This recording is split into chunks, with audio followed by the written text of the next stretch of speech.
Dan Davis, PJ Club Professional here at the Chase Golf and Country Club. Today we're going to be discussing arguably the toughest shot in golf. Okay, so we're about 30 yards away from the green. We're in the bunker. It's very difficult to judge the distance on this shot. Now, if you think this isn't the toughest shot in golf, please comment below. Let me know what you think is the toughest shot, okay?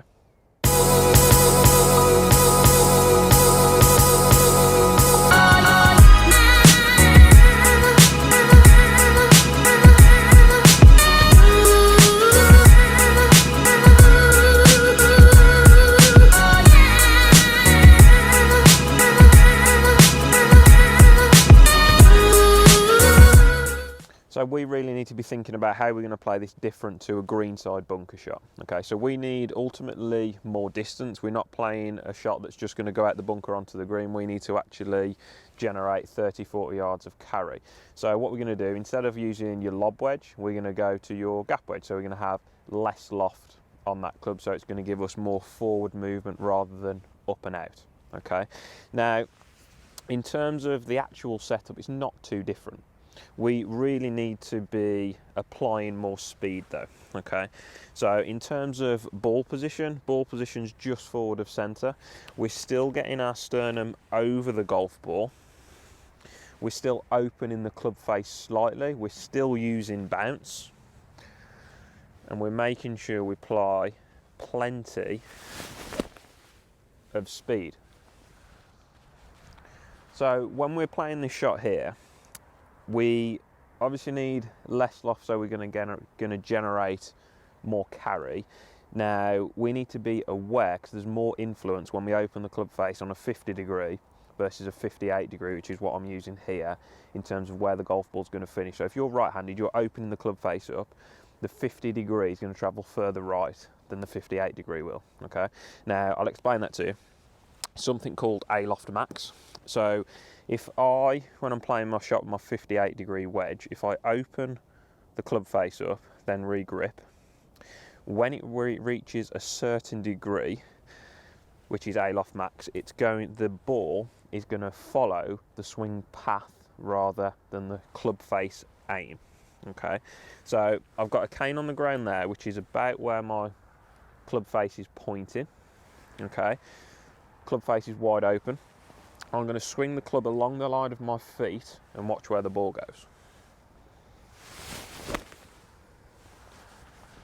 He lost some balance then, but did you see how the golf ball went straight, nowhere near the right hand side where the club face was open? Okay, so when we open the 50 degree wedge, if I play it from the same spot, if I open that club face up the same, so that club face is pointing down this alignment cane just here. Now watch where this golf ball goes. See how it travels further to the right? Okay, so we just need to be aware. I want you to go away, practice and understand when you open the club face up, where does the ball go, and then adjust your stance accordingly. Okay, I just want to explain bounce to you. Now, bounce is extremely important when you're in the bunker. Okay, now there's two parts on the golf club which are important to think about when you're in the bunker. Number one, the leading edge here, which is what needs to be avoided, and then the bounce, which is what needs to be used.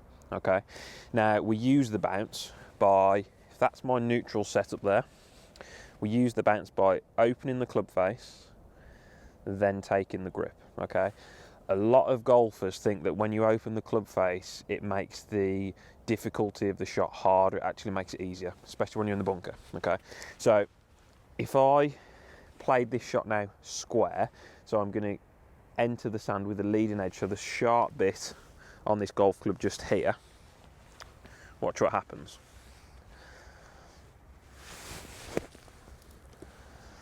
Is that a common one?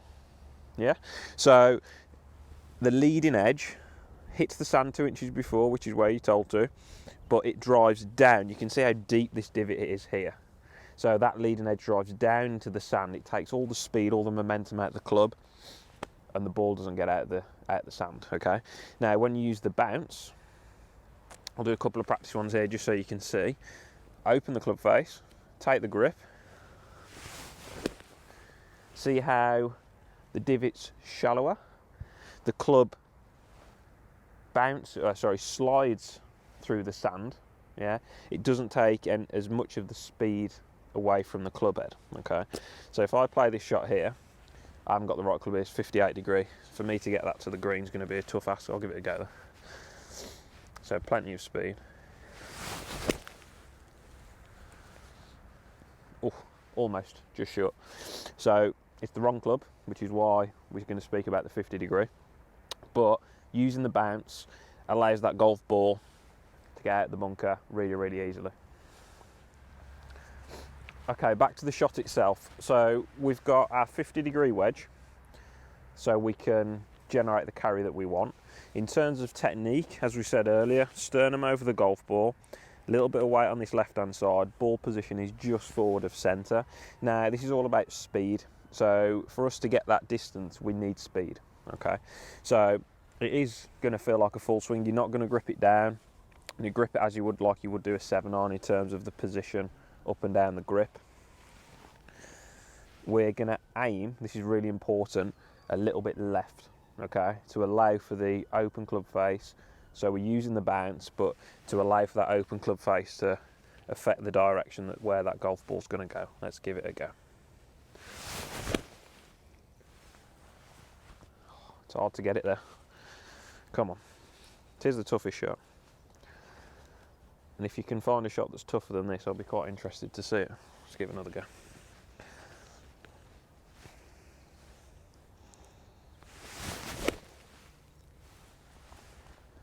Oh, still short. Okay, so the other option we've got is we go up to a 9-iron. So we play this shot exactly the same, but we go to a 9-iron, so we've got even less loft, so we then can get more forward movement. Let's give this a go. So now, this is important. We've got even less loft, okay? So what does that tell you? We need to aim a little bit further left to allow for where that golf ball's going to come out. That's more like it. That was nicely played.